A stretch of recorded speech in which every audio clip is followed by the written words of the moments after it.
Today is President's Day. To most of the American public, working American public, that means a well-deserved day off. But what does today really commemorate? Well, in theory, we're supposed to be celebrating George Washington's birthday, but that's actually February 22nd. What the holiday really honors is the entirety of Washington's presidency. Because aside from the success of the American Revolution and the establishment of America's first republic, Washington's greatest achievement is marked by something he didn't do: seek a third term as president.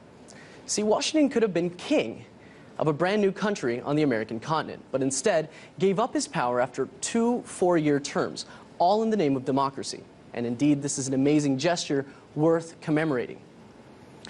But while school kids across the nation may be assigning students, schools across the nation might be assigning students to write about their favorite presidents, the focus is not likely to be on the hidden history behind the founding fathers' pristine facade.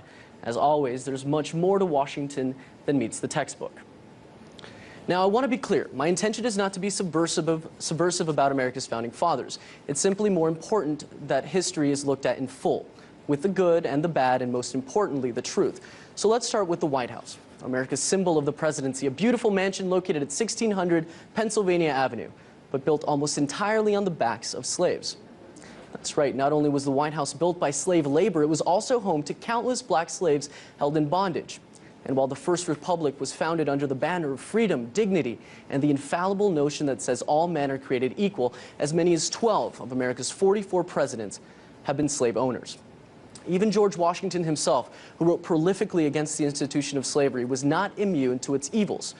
See, a law called the Gradual Abolition Act was passed in Pennsylvania in 1780, which allowed slaves brought into the state to apply for freedom if they were there for longer than 6 months. In order to circumvent this act, Washington would rotate the time his slaves spent in the state, going against his own convictions against the horrific practice. In fact, one of Washington's own slaves, One Maria Judge, was set to be given away as a present to Martha Washington's granddaughter near the end of his second term. But Judge ran away before that could happen, to live out the rest of her days as a free woman, and in doing so, changed the course of American history. Journalists and authors of the time ran with the story, and it became one of the first inspirations for the abolition movement. See, it's not just the hollowed institutions like the White House or the presidency that are connected to slavery. It's nearly every single facet of this country's history. And ironically, President's Day falls smack dab in the middle of Black History Month, which is why it's perhaps more important that we remember and reflect upon an unedited version of history.